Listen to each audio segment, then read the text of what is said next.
All right, hello. So today we have Mikayla Stewart, who's going to talk to us today about team collaboration and figuring out how we can get more cohesive teams together. Mikayla is the founder of Atono and the VP of Operations at Bit3.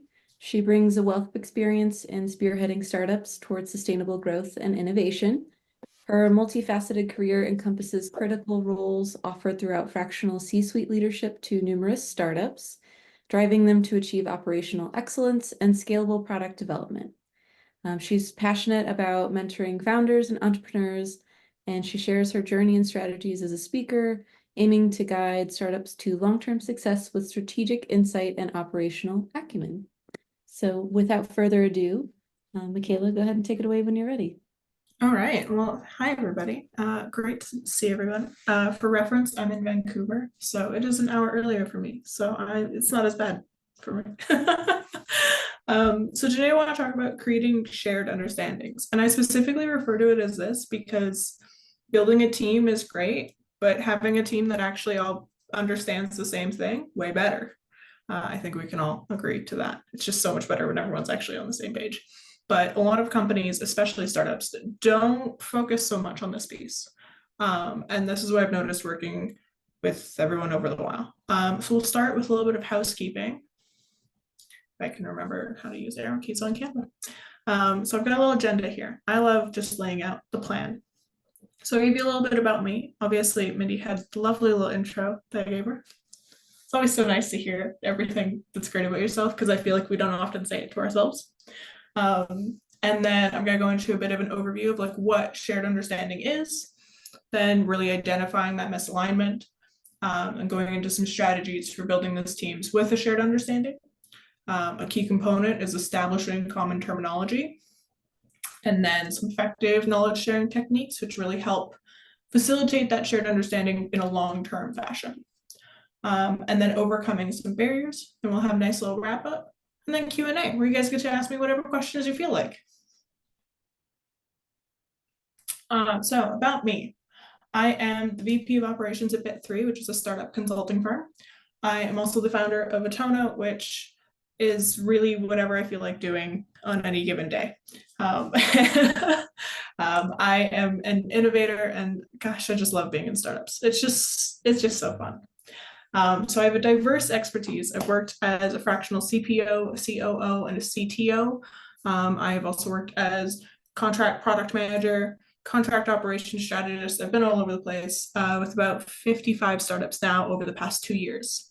So I'm busy. In that time, as I've been working with a lot of startups in the contract space, as well as mentoring with organizations like the Female Founder Fellowship and the Forum, I've gotten to work with a lot of founders and figure out, pieces that they need help on and where I can help out. I found that doing some facilitation of stuff like this helps to really get that knowledge level up to a larger audience faster. I really just believe in helping people figure stuff out. That's just all I want to do. It's just fun, problem solving, giving shared understandings, giving tools. I guess I do leadership stuff. And I just like contributing back to my community. So that's always my big thing. I like to give back to the community. I'm here within Vancouver. I also travel all over the place and kind of plonk myself in a bunch of different people's communities just to say hi. So getting started, overviews of shared understandings. Obviously, we know most product and startup companies have business over here, and then we have technical over here, and it's always us against them. It's always how everyone does this. Cohesive team requires that we get rid of that us against them. So the importance of shared understanding is all about understanding that we're all working towards one key goal, and that is people using our product, is people buying our product. It's all we ever want. Engineering thinks they're going to do it one way, business thinks they'll do it another way. But the big problem is, are we all building the same product? And this is the big thing about shared understandings, because when business is telling technical, this is what our product is. If you're not using the same words, if you're not using key strategies between your team, what you're saying is what we're building is not necessarily what they're hearing. And everyone's got their own understanding of like what words mean. what does this lead to? What is this user base, right? Like you have your own preconceptions. So what shared understandings work towards is let's get rid of what everyone thinks we're building and let's start back up and build together. What are we building? It really is required that the whole team be involved in this process, especially at early stage startups. You have to have everyone involved in that initial brainstorming of what we're building so that everyone knows we're all on the same page right from day one. And this is how you get the successful product. When you're identifying your misalignment, there's really a few key ways you can figure out whether or not people aren't understanding where we're all starting from. If you've got conflicting priorities, where business says this feature is more important, technical says no, we have to do this first. Oftentimes that's happening because you don't actually know what your end goal is. And so no one really understands which one needs to come first. If you're having the frequent misunderstandings of, we've said this is really more important, we've said this is more important, you've just got all those conflicting discussions happening over and over and over again. If you feel like you're fighting the same battles all the time, probably have some misalignment here.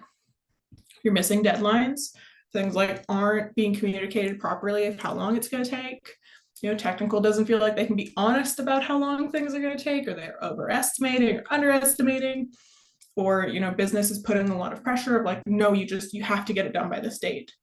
The reality is sometimes you just can't. And if you're not having those conversations, then you're not having a shared understanding of how long this is going to take to build. Low morale and engagement, I think, is the most obvious one. Everyone knows if people aren't happy, they're not engaged, they're not kind of bickering a little bit back and forth, you're not going to get good products. People probably aren't paying attention to the conversations you're having about what are we building. And then the obvious one is the lack of vision clarity. If you can't ask any person on your team, what is the product, and get the exact same answer every single time, you don't have shared understanding. If everyone's giving slightly different versions, they're all going to be building something slightly different. They're going to be selling something slightly different. And that's where you end up with like sales coming back to be like, hey, customer X said we're going to be like, they need this feature. And then tech's like, that has nothing to do with our product. We would never launch that feature at all. You end up with a lot of these misunderstandings of what is the product, where is it going, what's it going to look like. So these are kind of the key points that you want to be finding when you're trying to figure out whether or not your team has this shared understanding or not. So when you're trying to build teams, so you figured out, okay, we clearly don't have it. How can we actually figure this out? How can we get back to day one? My favorite is an activity that's a team building exercise, but really it's just a very fun way to figure out whether or not you're all doing this, is you get everyone in a boardroom or a virtual meeting room, you open up a whiteboard, and you just have everyone with a sticky note put on the board. What's the product? Just no lead up at all. You just go straight into it. Have everyone put it on a sticky note. You do it anonymous. And then you ask the CEO to pick the right one. And then you ask everyone else to pick the right one. And you'll see immediately this scatter of, oh, I don't actually think we all know what we're building here. And then you pull it back and you have everyone kind of sort them, figure out, okay, what's close, and then you actually generally have the product leader of whoever is the decision maker, whether it's the CEO or the CPO or whoever, pull out the right one and say, no, this is what we're building. And then you break that down to what does that mean? Based on what we have everyone saying we're building, and we have this one person who says, no, this is what we're supposed to be building. Now you get a lot of discussion going, well, why would we build that? And you get a lot of opportunity to go through and figure out, okay, if we're building this, what does that look like? What are the features that are required to build this? What do our users look like for this? What is the overall problem that we're solving with this? And the problem that you're solving is always the thing you should be focusing on, because if you're not focused on your problem and you're just focused on your solution, you're going to have no users, because users don't just need solutions to nothing. They need solutions to their problems. You're selling them their problem. I also love cross-functional workshops, which is where you take one person from like each team and you just put them in a room together. You have them learn how to talk to each other. You have them learn how to work with each other. Oftentimes, there's going to be one person on the team who says, I always want meetings. It's the only way I want to deal with things. You're going to have someone else who says, I swear, if you put me in another meeting, I'm going to leave. You just got to have that. If they don't know that that's how they all work, then you're never going to get anywhere and you're going to end up with people not working together properly. So when you take these cross-functional workshops and you take someone from product and engineering and marketing and sales, you put them all in a room together, and these are the people who have to talk to each other. They have to know how to talk to each other. You get everyone to say, how do you like to work? What is your ideal situation? And if you put that all together, then you get them to come up with, okay, I'll agree to one meeting a week where we align on this, but maybe we have a Slack channel where we're posting regular updates, where we can engage with each other more regularly. And we could summarize all that in this one meeting a week. And you're able to really figure out a communication flow to keep that shared understanding moving forward continuously. It's not going to be something you have to reset every 3 months because you guys have lost it again. It's going to be something you're continuously maintaining, which is really key. And that leads into the transparent communication channels. When everyone knows how they want to talk to each other, they're able to talk to each other and they're able to keep those conversations going. You're not going to get people ghosting your emails because they know you don't check your emails. You're going to be able to figure out where everyone is, and from there you figure out how you talk regularly. And emphasizing the role of leadership. This is not just about who's at the top of the pyramid. Leaders exist both within teams and at the head of the company. You need to figure out who within your little cohorts are going to be the people that foster the leadership. And in reality, everyone should be to some extent. Everyone's going to be a leader in some area of where no, this is my domain. I know what I'm doing here. Let them lead there. If you're able to build teams that allow people to be leaders in their areas and help others to be able to figure out those areas, you're much more likely to get a proper shared understanding because you're not steamrolling anyone. You're not just walking all over to be no, I know product better than the product manager of 20 years. Or I know finance better than the accountant. You probably don't. You shouldn't be leading that discussion. You should be able to hand it off and trust your team that they know what they're doing. And they'll come to you when they need your help. You can check in, but don't lead the conversation. And don't lead that work because you don't need to. And when you spread things out evenly, you end up with teams that are properly functioning. And they're all working towards the same goal because everyone knows what the goal is.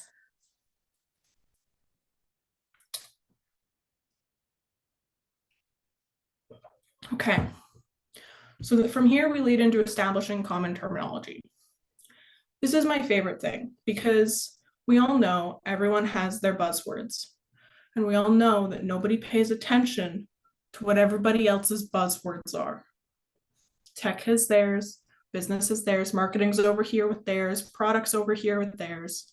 Nobody's using the same vocabulary for anything. When you have this, you have everyone speaking completely different languages. It's like literally being in a room with someone speaking French and you have no idea how to speak French. It's the exact same thing. Just because we're all using one language does not mean you're actually only speaking one language. I also love this because German, for example, tons of dialects. Lots of people can't speak the other dialects. So if you go to Cologne and you're from Munich, you probably actually can't talk to a lot of people because you don't speak Kölsch. It's very entertaining. I love it. Business is the exact same. It's kind of sad that we don't take acknowledgement of this. But when you do take the moment to be like, hey, we're all speaking different languages. How do we pull this together? How do we create our company's language? And if you do it really simply, then when you're bringing in new team members, you don't have to onboard them to French or German or whatever other language you've decided to speak. You're speaking something that's just generally well known, but is not too niched that only someone in that domain is going to know it. So I love being able to create a little bit of a shared glossary. So in that same whiteboard where you're going to be breaking down what is the product we're building, I like breaking down what are the words we're using to describe this product? What are the words that we're using as a team to understand what these things mean, and write down the definitions. Because then when you do bring in new people, you have a board to show them to be like, all right, here's what we're building. Here's why we're building it. Here's the words we're going to use to describe about what we're building. That way people just know. Because if you just throw them into meetings and you're just using those words, they're never going to know, and you've immediately lost that shared understanding. I love regular review sessions to continue building on this, because as you add more features, as you add more people, your vocab's going to learn and grow. We all know language evolves over time. It's why kids are using words that people who are 8 years older than them don't know what it is. you lose it so frequently if you're not constantly in it. So I like being able to pull it back up like a quarterly all hands and just review it. Make sure we're all still on the same page about what product we're building. Make sure we're all still on the same page about why we're building it, who we're building it for, and what are the words we're using to build it. Having this as a regular thing you come back to is just constantly reassuring that the whole team is on board. And I know probably people will think when you get to teams of like 80 and 100, you can't keep doing this. You absolutely can keep doing this, because in the digital age, we can very easily have collaborative sessions happen either with cross-functional teams that you do as pods across the company, or within smaller groups, having people go in and look at it. Or even just throwing 100 people in a meeting room at a Miro board. You don't have to talk. You can very easily have it as like an async thing of everyone in the meeting room. It's not that hard. I've done it with companies up to 250, and it was successful because people had clear direction as to why you're here, what you're doing. You don't have to have your camera on. It's not that big of a deal. It's really great to do that, because then people feel like they are a part of the larger company. They feel that connection to everyone, regardless of whether or not they work with them on a daily basis, which is really important when you're trying to foster that shared understanding and that cohesive team agreement.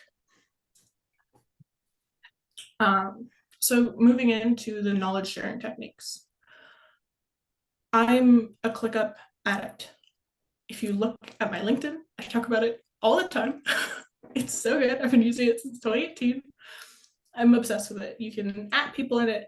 You can keep conversations going from super niche items all the way up. It's beautiful. Google Meet, I love it. Love Zoom's the same. They're all the same. Having Slack, I will not use Microsoft Teams. We can all admit it was the worst thing to happen to the workforce. It just causes trauma. Having collaborative software tools like this have changed the way we are able to work. Obviously, I've only known working in collaborative software tools, so it has been my whole career. To think of having to try and contact people without this gives me nightmares, because I know I can just send a message. And even if I'm working with someone on a completely different time zone, I'll just schedule it and be polite and just give it to them for when they wake up in the morning. And I know that conversation has already started. I don't need to check in with them later. I don't need to worry about something getting lost in an email inbox surrounded by dozens of newsletters. Collaborative software tools make teams great. Using them properly make teams great. If you're not doing any of that, you're not going to have shared understanding. You're not going to have a team, because people don't have a way to reach each other. People thrive around the water cooler. We've just turned the water cooler into a digital environment, because now you could easily have those conversations really quickly without needing to go and leave your desk to go and do it. Or you can leave your desk, that's fine. I love knowledge sharing workshops. I love getting people together to share things that interest them. It doesn't have to be something formal. You can have lunch and learns, you can have workshops, webinars.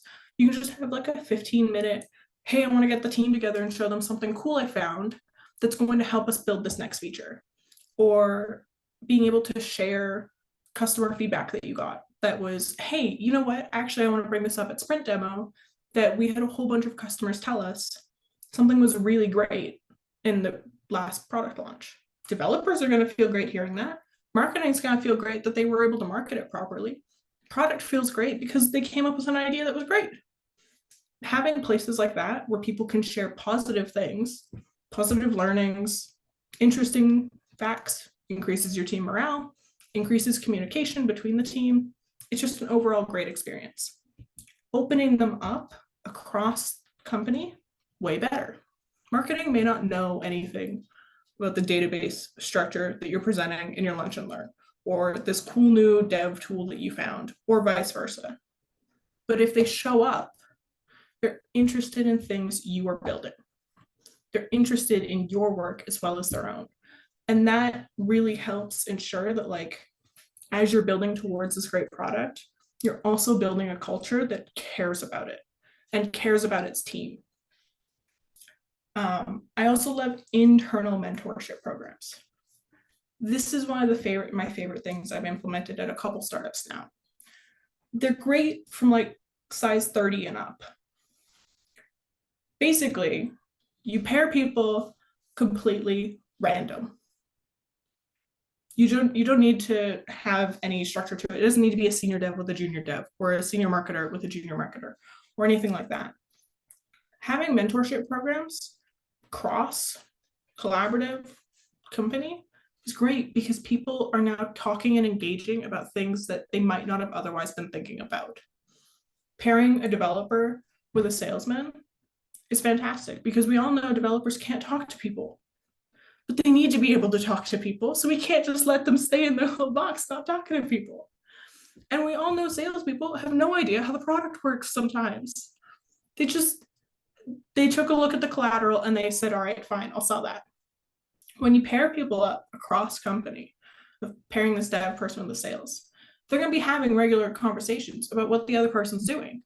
They're going to be having these regular conversations about, like, what are customers saying? What is happening over in development? We got this weird requirement coming from product and we have no idea what it is. And sales is like, oh, we actually had customers regularly telling us about that. You're able to close the loop on a lot of conversations, and you're pairing people and helping them grow in areas they might not have otherwise been able to do. Helping that developer figure out how processes work across the company, how feedback actually gets to what they implement, having sales figure out how technical challenges actually cause problems and make it so you can't figure certain things out, is really incredible for those people's individual careers. Which, while yes, we're all trying to build a product, we're all people with our own careers. And when you have a company like this, it shows that you're invested in both what you're building and who's building it. And that creates a team that cares. And then I love accessible knowledge bases. Again, I use ClickUp for this because I love it. I don't use Notion. I know everyone else does. But ClickUp, you can have subpages and you can tag things, you can associate them to tasks. It's a beautiful world. But what I really love is open notes. And this is where teams can have a space where they're brainstorming and they're just like, you know what, I was just researching this random thing, and they put it in an open space where other people can come in and look at it. You can easily send it to someone else in the team to be like, hey, I found this interesting thing. I think you should look at it. I think it would help you with your problem. When you have it in an open space, it's a lot easier for new people to come in and look at, what is your team interested in? How did we get to where we are? How did we figure out the answers to these problems? And you're also giving them spots to be able to learn to grow from within the team. So I always find that a very interesting and exciting way to, like, try and build teams and knowledge sharing, is by having like an open note system within the central repo of everything. Now, we figured out all these ways to identify, we figured out common terminology, all these fun little workshops, these fun little tools. But it doesn't mean it's this easy, because it really isn't. Damn Zoom thing popped up like right over my presentation slide. So what I really love being able to do is, when you're trying to put everyone together in these rooms and you're trying to figure out how everyone wants to talk to each other, you're going to really easily see that we all work in cliques and silos. We all have our preferred people we talk to at work. We have the preferred people who know how we do things, So we're not going to talk to the people who don't, because then I have to explain it again, and I don't want to explain it again. So what I really love doing is when you find that, you split them up immediately. You make everyone explain it again, because you're not going to be able to spend your whole career not explaining it again. You have to be able to talk to people and figure out how this is going to work. You're going to have new team members all the time. Your company's growing, it's shrinking, it's going all over the place, it's expanding international. You now have to figure out how all these little pieces work together, and you have new team members and new ways to communicate all the time. If as a leader, you can't address these silos and break them up, yes, you can have your preferred people, but you still have to be able to talk to everyone else. You can have the people you work great with. They might not actually even be in your silo right now because you haven't explored the other opportunities. And from there, you get to work on everyone's communication skills. No one is great at them from the get-go. It is a thing you are constantly working on. Tone matters, word choice matters, punctuation matters, how people capitalize or not in a Slack message is going to be a weird thing that drives you nuts, but it's not really important. So being able as a leader to identify these little things, these quirks, and helping people facilitate the conversation to be like, actually, you know what? It kind of bothers me when you use certain word choice. However, let's be honest, we don't need to comment on the tone one, because oftentimes women are told that their tone is really negative, when in reality they use the same words that a man did, which is a really awful thing we have to deal with. But when you're, as a leader, figuring out how to enhance communication skills, you have to realize that bias exists and not telling your women to change their tone because the men don't like it. That's a different problem that you do need to address, which is where we get into embracing diversity, because women apparently often told word choice, we're told everything. People of color, they're told everything. It's awful, it's horrific. If you're trying to build a team, you can't do it without acknowledging all of that existing. You can't be the person who says, we hire without seeing color, we don't see these things. It's ridiculous. I don't know why anyone's saying it. You have to acknowledge the bias that exists. You have to acknowledge all the nightmares and figure out, how are we not going to be a nightmare? How are we going to build an environment that people feel included, that people feel they're able to just use their tone and it's normal? Obviously, like if someone's yelling in a meeting, that's a different thing.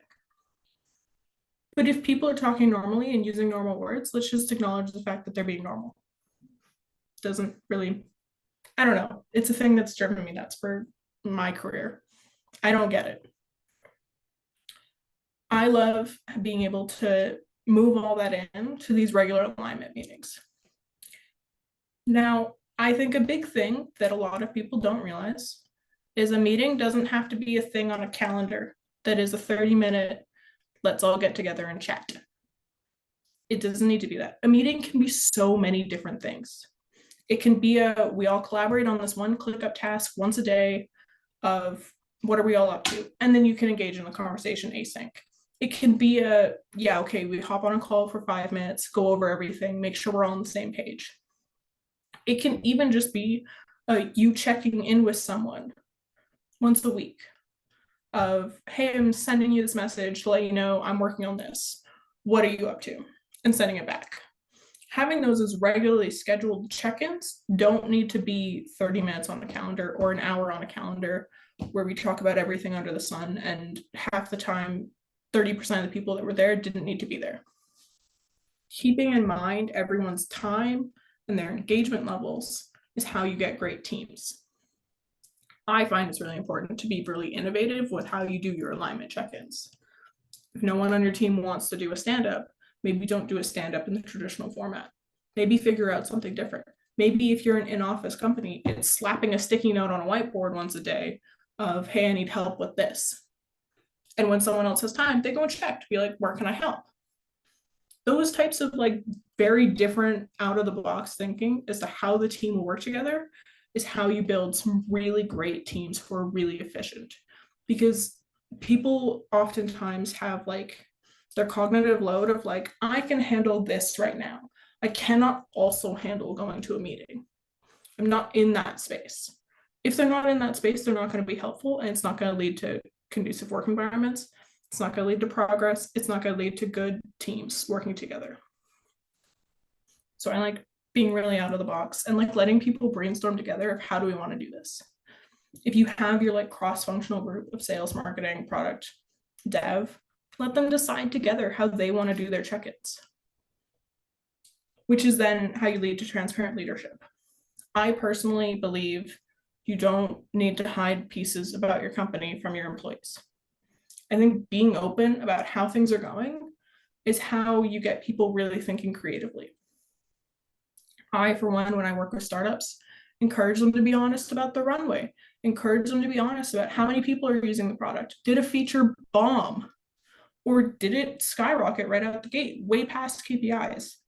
If you keep everything secret, people don't know how things are going. They don't know whether or not the work they're doing is actually seeing an impact. Transparent leadership is so much about just being honest. We don't need to hide the fact that we didn't get any new client calls this week, or in fact, we got way too many and now we don't know what to do with it. I also find it's really important to be honest about how things work within a company. If your CPO is in charge of certain things, if your CTO is in charge of other things, make that known to everyone. Make it known who you go to ask certain questions. Have it as like an open, I don't know if I want to call it like an open door policy because it's kind of dumb. But being able to just like know who to go to, know how things work, know who's in charge of who or whatever it looks like, it's just a really great way to make sure the team's all on the same page. And that's how you continue to foster that shared understanding about everything within the company and everything without.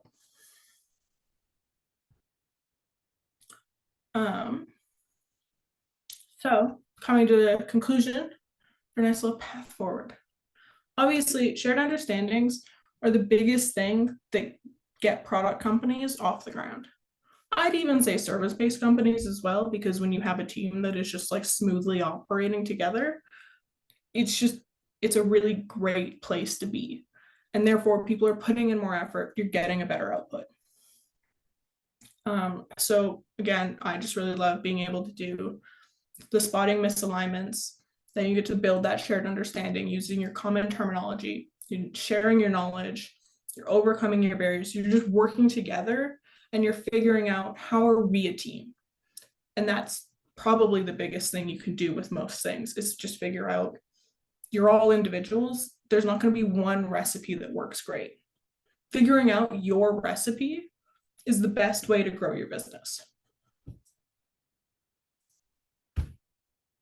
So that's what I got. We have questions? Hey, thank you. Thanks. Yeah, thank you so much. Really. I liked everything you shared. Sounds great.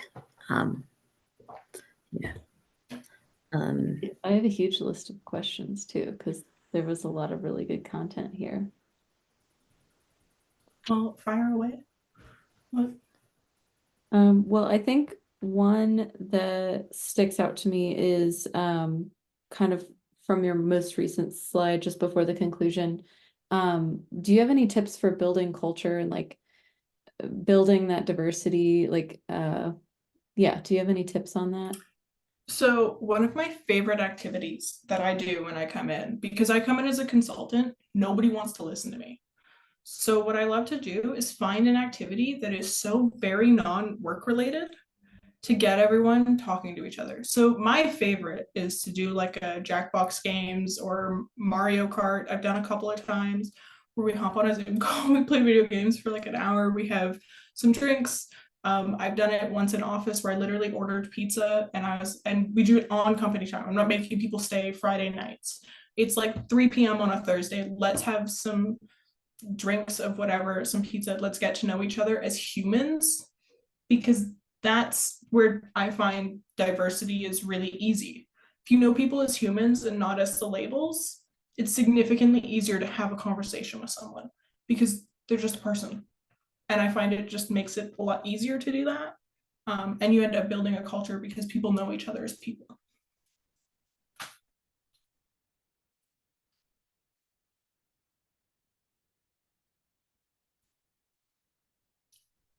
Marlene, do you have a question? I do. I have two questions. The first one was I absolutely love the mentorship idea for like creating those cross-functional bonds. I think that's brilliant. Thank you for sharing it. And the question in relation to that is, how do you foster true mentorship out of that? So like, let's say you do have an account executive meeting with a developer. How do they truly mentor one another in a way that's not just, another buddy? Yeah, so usually when I've run these programs within companies, I'm the one who does like the pairing. Mm-hmm. So it's random, but I'll go through and kind of cherry pick who I think will like be able to open up new opportunities for the other person. And I'll give them like a weekly prompt for their meeting or however they're choosing to engage with each other of like, hey guys, why don't you take a look at this? And like, how would you guys address this? And by giving them a prompt, you automatically get two very different perspectives of how each person would approach it. And that immediately starts a really engaging conversation of like, well, why would you do it that way? What brought you to that decision? Or even like having them each bring like a resource they really love, and you can now share it back and forth. And you're giving people the openness into the other person's world. Nice. I love that. Yeah, that makes total sense because before that, I couldn't understand like how someone would mentor someone, if you just pair them up randomly. So that makes sense. My second question was, I also really love your idea of like, revolutionizing meetings because we're all kind of stuck in this, like meetings have to be this 30-minute catch up face to face. And so I really like that idea. How do you balance asynchronous meetings and check-ins without making it feel micromanager-esque? Yeah, I have done it with some companies that are like 80 plus people of like giving them an anonymous poll Mhm. of did you do your check-in this week? And if you're seeing really low numbers, you can kind of be like, well, why? Like, what is it about this that doesn't work? Yeah. But I also find that like letting people choose how they want to engage with each other automatically kind of makes it easier for them to be able to figure out how this is going to work. And you'll often find that more people will do the check-in than not. Okay. So like how do you, because like if you have frequent check-ins, it kind of feels like the same questions over and over, like what did you do today? Like how are you doing towards it? Which I think can bleed into micromanaging. So how do you avoid that? I find it as the check-ins are a presentation from me, not you asking how I'm doing. Love it. Yeah. So I do it almost kind of like how stand-ups work in the Scrum setting of what did you do yesterday? What are you doing today? Any blockers? Except I leave it more with how am I doing and where do I need help? And those are kind of the guiding questions that I have as like the template for people when they're trying to do their check-ins Nice. of what are you working on? What do you want me to know about? What are the pieces that like I'm missing that would help me do my job? And as these people get to know each other more and you're creating this cohesive team, you start to anticipate what they need from you. And Yeah. it'll foster the questions of them following up to be like, oh, well, if we're doing that, how does this impact this? Right. And you're going to get that conversation flowing and they're going to continue to learn and grow to figure out what do they need to know from me? What are the pieces I need to prepare for to make sure this goes off easily?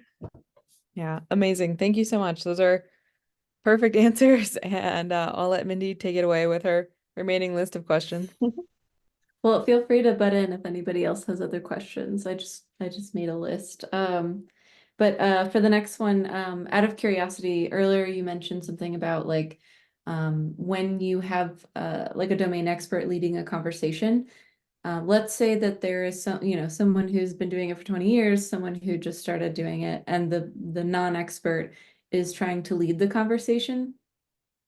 Like I know as someone who's coming in, you may not always have that. insight from the get-go, but like, do you have any ideas of how to redirect to the person who should be talking, especially if they're maybe quiet or something along those lines? Yeah, so I will start with obviously I am very young. I'm 26. I'm by no means what is considered the traditional domain expert. However, when I come in, I'm brought in because I know how to do something. Just because there is someone with 20 years of experience and someone with 2 doesn't necessarily mean the domain expert is known right out the gate.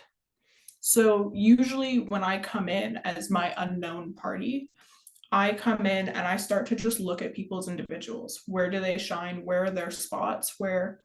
And like I do this through like one-on-ones of getting to know people, as well as like the culture creation events, and like having these like workshops where you're getting people in very different spaces where they're all uncomfortable. And I find getting everyone uncomfortable right out the gate is way more fun, because you're going to immediately find out where they shine best, because it's going to be the moment they're no longer uncomfortable. That even if they're the shyest person ever, you're still going to have that moment where they're like, oh, I can answer this one. I got it. And that's where you're able to figure out who needs to be leading certain conversations. And generally, I'll ask to be like, are you comfortable leading this type of conversation? And just putting them in that seat. And I will regularly interject in like group conversations when someone else is like trying to steamroll, to be like, actually, hold on, I'd like this person to answer. And I will shift the conversation, because I have no issue doing that, because to them, I have no stake in the game. So they don't really care if I interject, but I've established like a level of respect of like, hold on, we're going to stop this here. We're going to shift it to who we want answering the question, who we want leading the conversation. That's excellent. Thank you. Did anybody else have questions? I don't want to take all the time. I guess I just want to kind of build on that a little bit. Like, I think the more we're talking about this, the more I think about how a lot of times there are all these misconceptions about people based on either how quiet they are or what they're willing to talk about at one time. And it's just such a great idea, I think, to open up lots of cans of worms and see who grabs which can, right? And just see who, and I do think that we can, one of the things that was suggested to me, because I am an older worker, right? And I'm not in my 20s any longer, was to actually choose to be mentored by someone in their 20s, because I could learn things from their perspective that I can't necessarily learn, and I just think even taking that into your personal life or your own personal development can be a really amazing thing. So thank you for sharing all your ideas. That's all. It's not really a question, sorry, but I just appreciate the line of thought is really helpful, I think, for me. So thank you. I've heard that from a lot of people, that like having someone who is this early yet advanced in their career come in to lead these types of conversations to companies. I've often found, even I've had CEOs tell me like, I didn't think of doing it that way. And this is like my 8th company. Like, I've never done it this way. And when you're able to introduce like way radical ways of thinking, of completely switching up how meetings work, of like blocking time on your calendar for a Slack conversation, I don't think is something people do ever. But if you're gonna put 30 minutes on a calendar for a Google Meet, why not do it for Slack and actually dedicate yourself to that conversation instead of having it as something just off the side? So I always find it more fun to try and switch things up and see if it works, and if it doesn't, throw it out and try something else. And just if anybody else likes that kind of thinking, I have a certification in design thinking that I got from Mural and Luma Institute, and they play those kinds of games with each other all the time in order just to start really interesting conversations. And it can bring up, you can do it as a team building thing, but it has always, I've never been disappointed with where that goes, right? It's just always produces really interesting results, whether it's product focused or team focused or culture focused or what have you. So just a thought, but thank you. Yeah. I think we're back to you, Mindy. Oh, Amy, did you I say- have, Go ahead. yeah. Thank you so much for sharing your experience. And I came from education, so a lot of the things you talked about is really similar to how we build community with students. And now I'm a junior UX designer for a small startup. And how how do you suggest, like, I'm also a little bit younger and really new to the field as well. How can I try to bring up this topic of like community building, just better communication with a really, really small team. So we have to have a lot of cross-functional conversation, but because it's so small, sometimes it feels like it's just faster to keep the way it is because there other people are used to it, and I'm like learning all the language. And yeah, like, do you have any suggestion on to bring up like different ways? Yeah, so this happens in startups a lot, especially when the founding team or like the initial kind of like 8 to 10 people, we're all friends. They've all worked together at companies before. They all know how each other works. It's great up until you go and hire somebody who's new. And then it all breaks down really, really fast. This is the spot I have found most startups will hit their failing point. And it's because they've just started hiring outside of their comfort zone of people within our network or people we already knew, and they already knew how everyone works. They already knew how everyone talks to each other. They already knew our language. The best way I have found to bring this up is when you're in meetings like stand up or kind of fully team, but not quite. You're with the people you at least kind of trust. Having breakouts of like, sorry, I don't know what that word means. Like, what do we mean when we say this? What is that? When you start questioning those a little bit, and then to be like, could somebody stay behind and explain X to me? Or can I ask this specific person to stay behind and help out? Someone is hopefully going to notice that you already have a disconnect, so that then you've laid groundwork for there's a little bit of a breaking point, and then you can bring up, hey, does anyone mind if we maybe do like an alignment session? Or does anyone mind if maybe we do like a bit of after work kind of bonding? Trying to engage. I've done it in 2 different ways of like, you can do it with the lay the groundwork and then bring it up in a meeting, or you find someone you trust at the very high level to be like, hey, I think it would be really beneficial if we did this. Does your company have a Scrum Master?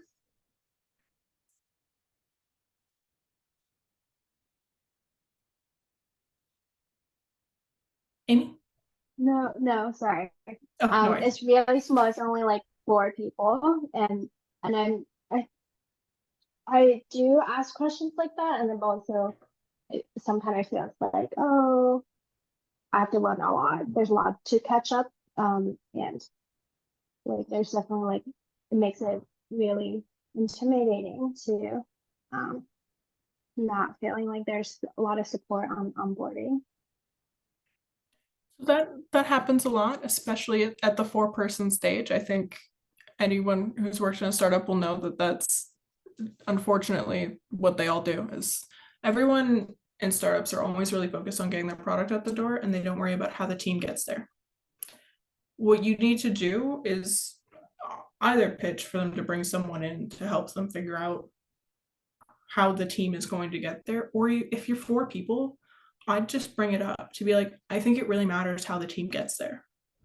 I think something is missing here, and I feel out of the loop, or I feel like I wasn't onboarded well enough. I don't know how this works. I don't know how that works. And I would just kind of push it a bit to be like, if you get dismissed, just be like, no, seriously, I don't understand. And it's okay to do that in most situations. Yeah, thank you. It's good Yeah. to have that encouragement. Also, like, reach out if you want like conversation help. Like if you're in a spot where you're like, I don't know what to say, just like ping me and I'll help you draft a message. I do it all the time. Thank you. Thank you. Actually, I have a question that's sort of jumping off of that to some degree. I actually haven't worked in a startup before, so I'm unfamiliar with the space generally. But I was curious, like with only 4 people, it feels like there wouldn't really be silos in a startup. Like, at what point do you start to see the silos? Is it pretty early on, or like really at any point? I've seen silos in as small as 4, and that you'll have the 2 co-founders, and then you have the 2 people they hired, and they don't actually really talk to them. They're just expecting these 2 people that they hired to just know what needs to be done, because the 2 co-founders know what needs to be done. And if anything, that's the hardest part where silos happen, is really small, because there's not the same level of investment between a founder and an employee. You don't have the same stake in the game, and founders that don't recognize that immediately break their startup, because they're going to put expectations on their employees that the employees just don't care to meet. You don't have the same stake in the game. It just doesn't work the same. And then there's usually like a little spot between like 6 and 15 where you don't often have as bad of silos, and then it happens again after you pass the 15 mark. That's where silos really get really bad. But it's the small, and then once you start scaling a bit. But there's often like a 6 to 15. It's a really happy spot where people are talking to each other. It's just the right size where everyone's kind of involved in every conversation for the most part, and it just works a little bit better. So there's less siloing. I could see that. That makes sense. I have some questions about like your experience in your fractional leadership. Is it okay if we pivot a little bit? Yeah. Okay. We can pivot back to if other people have other questions at any given point. And again, feel free to interrupt me if anybody has any popping up for them. But one of my questions is, what are some of the biggest challenges that you see with fractional leadership? Because it's like such a short stint. What are some of your biggest challenges? Yeah, my favorite is I was at this one company as a fractional COO. So I was doing like, I want to say like 10 to 15 hours a week with them for about 6 months. And I was in their like exec call, and I was making some observations I'd seen about the team. And the CTO just went, "Yeah, but like you don't really care, do you?" And I went, "Oh, come on. Like I'm here. I'm here to help you guys grow. That's what I'm here for." And he was like, "Yeah, but like you're fractional. You get to leave. You clock out halfway through the week." And I was like, "You're right. I'm only here part-time, but that's because you guys don't need a full one. The need isn't there." And when you switch it to that, usually people are like, "No, that's a fair point. Like we don't need 100% of you. It would make no difference. If anything, it's detriment when you have too much of a resource you don't really need." So that's one of my favorite ones, is people kind of think you don't care as much. They think you're just there to collect your great paycheck and leave. Or that you're there to assess them for something. Especially when you come into larger startups, they think you're there for layoffs and you're the warning sign. And then they really don't want to talk to you. No one wants you to get within 10 feet of them. You pop into a meeting and they are gone.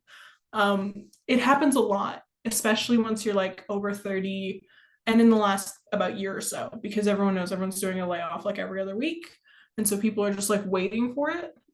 And when you don't have transparent leadership and you don't have a transparent company, so no one knows how you're doing, and then they pull in someone fractional, it's like writing on the wall to a lot of people, and they get scared. So that is the other really hard part with fractional leadership, is they think you're the Grim Reaper.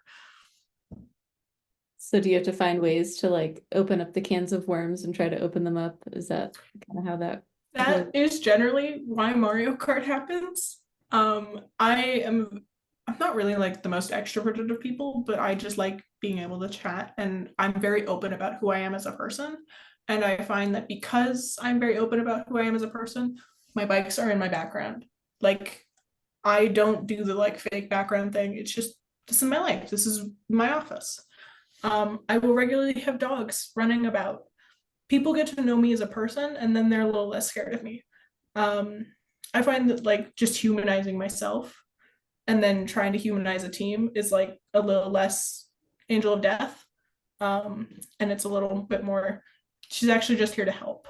And once you start running some of those workshops of like, let's chat together, let's figure out where we want to get to, how we want to work together. And when you approach it as like fun, bubbly kind of workshop style, people are a little bit more open. That's fair. I think my last one that I have is how long do those fractional contracts and any of your other contracts typically last? Because it seems like, as you said, they don't have a need for a full one quite yet. What does that typically look like? Yeah, for fractional leadership, I don't like to do it for longer than 9 months. If you need me at part-time for longer than 9 months, then generally you need someone a little bit different. I'm more of, I come in during a chaos state. That's really where I best fit, is even as like a contract PM, contract scrum master, any of the things I do, operation strategist, all of it, I come in because there's literally things crumbling to the ground that you need someone who can really fast fix things. And so that's where I best fit in. But I know people who do fractional leadership for like 2+ years, and they do it as a constant thing. CFOs especially are you just hire them as a fractional thing and they're with your company forever. But it's the operations, product, and tech, I come in as a chaos state. It's way more fun. Yeah, you can take things. Go ahead, Meg, sorry. And I was just going to say, based on that, what's your biggest success story? Like, what are the things that you're most proud of? Since you come into this crumbling state, you must have some pretty good success stories that you can sum up. Yeah, there was one company I had that I came in as a fractional COO. And I came in under this because originally I was contracting or having discussions with them about contracting as a product manager. And they were like, look, like our product roadmap is just a mess. We need someone to come in and fix it. And I was like, okay. And then I got there and I realized they had no organizational structure for a company of 40. They had no idea how booking time off worked or how processes were documented. There was literally nothing on the operation side. And I asked, what's happening over here? And they went, well, we want to get our product working first, and then we'll worry about it. And I went, are you insane? Because you can't have a company work with just focusing on the product, because the product happens because of how the company itself works. And so I really had to align 40 people on, okay, we're gonna build a hierarchy. I know we're all scared of the little pyramid, but it's okay. And we're gonna put things on a Google Calendar when you're leaving for a day, and you're not just going to log off of Slack. And you're going to be able to communicate with your team about who's working on what, who's responsible for what are we actually working towards. They had no KPIs or anything. There was no metrics of success for any of their features. They were just spitting stuff out. And I was like, we're going to have a nice little roadmap for both the product and the company goals. Like, sure, your product is aiming to spit out these features, but why are we doing it? What are we doing it for? And that's where the company goals come in. So I did that over 6 months, and now they're actually a functioning company, which is really great. And they managed to do an investment round after that and get their Series A, because when they were trying to do seed, every investor they talked to just said, why? Like, we don't want to touch this with a 10-foot pole because it's a mess. But they're doing great now. That's a great one. Thank you for sharing that. That makes a lot of sense. Yeah, that's great. Awesome. I could talk to you all night, but that's probably not worth your time. But Were there any other burning questions from anybody? All right. Well, then I'll stop the recording. Yeah.